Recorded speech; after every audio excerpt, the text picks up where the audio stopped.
Kishan sir द्वारा आयोजित बोदलकसा में प्लांट कलेक्शन ट्रिप और इसके बाद मरड़ की योजना की जाएंगी। अहिप विद्यालय रिसामा मार्फत ज्युनियर कॉलेज चे विद्यार्थी एक दिवसीय बॉटनिकल प्लांट कलेक्शन करण्याकरिता आम्ही सर्व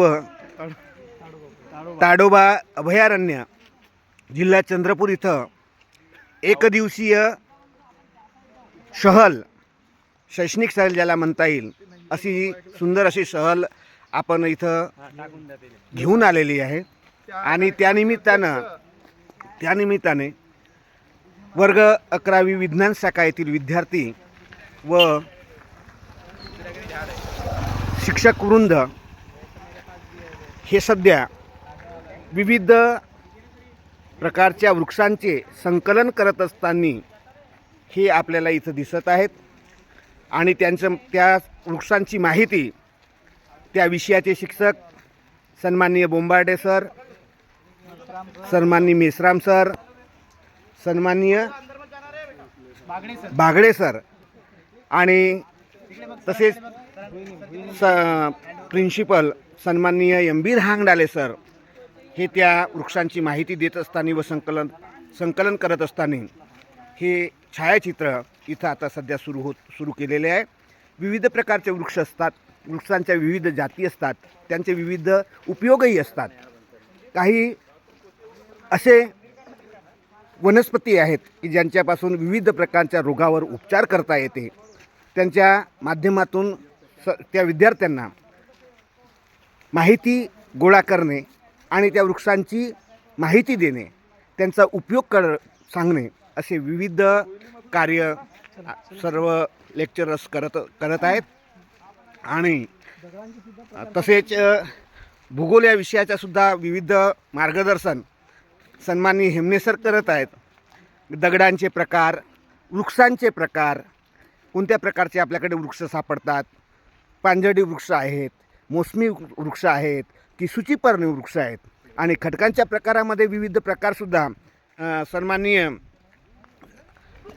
हेमने सर विद्यार्थ्यांना त्यांचं उदाहरण दाखवून हे स्तरित खडकाचे कशा प्रकारचे हे स्तरित खडक असतात आणि त्या खडकापासून कशा प्रकारचं आपल्याला कोणत्या उपयोगासाठी त्यांचा वापर करता येते।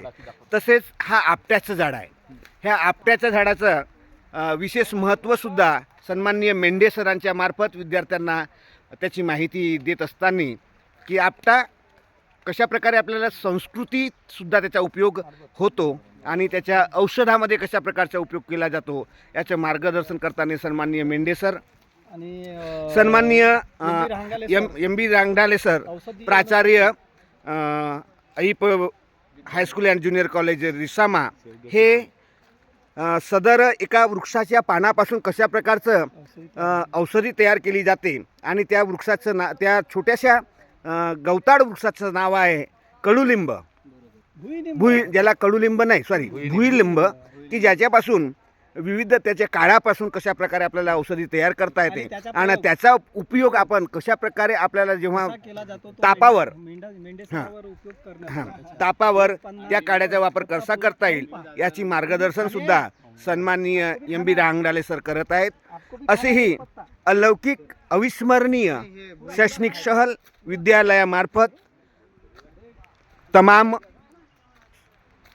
शिक्षकवृंद आणि सर्व शिक्षकवृंद तसेच सर्व विद्यार्थीगण आज हे कार्य करताना हे अलौकिक कार्य आपल्या विद्यालयामार्फत होत आहेत। तरी पण आजचा दिवस ह्या सर्व विद्यार्थ्यांसाठी अतिशय आनंदाचा आणि शैक्षणिकदृष्ट्या महत्त्वाचा असेल असं मी सांगू इच्छितो। एवढे बोलून मी माझे शब्द समाप्त करण्यापेक्षा सन्माननीय मेश्रामसुद्धा काही वनस्पतीची माहिती देत असताना कशा प्रकारची कोणती वनस्पती आणि त्याचा उपयोग काय हे त्या सदर विद्यार्थिनीला सांगत असताना सन्माननीय मेश्राम सर उपयुक्त आहेत हे सगळे प्लांट समाधान करायचे त्याच प्रकारे ऐप विद्यालयाचे ज्येष्ठ शिक्षक, इतिहासाचे जनक म्हणता येईल त्यांना. तर हा क्षेत्र कशा प्रकारे घडला आणि याची निर्मिती झाली आणि विद्यार्थ्यांना ह्या क्षेत्राचे कसे उपयोग होतात हे आदरणीय बिसेन सर तुम्हाला सांगतील. का हा क्षेत्र ऐतिहासिक कसा घडला आणि बनला आणि विद्यार्थ्याच्या शैक्षणिक कामाकरिता येतो ते बिसेन सर थोडक्यात तुम्हाला मार्गदर्शन करतील. हां बोला.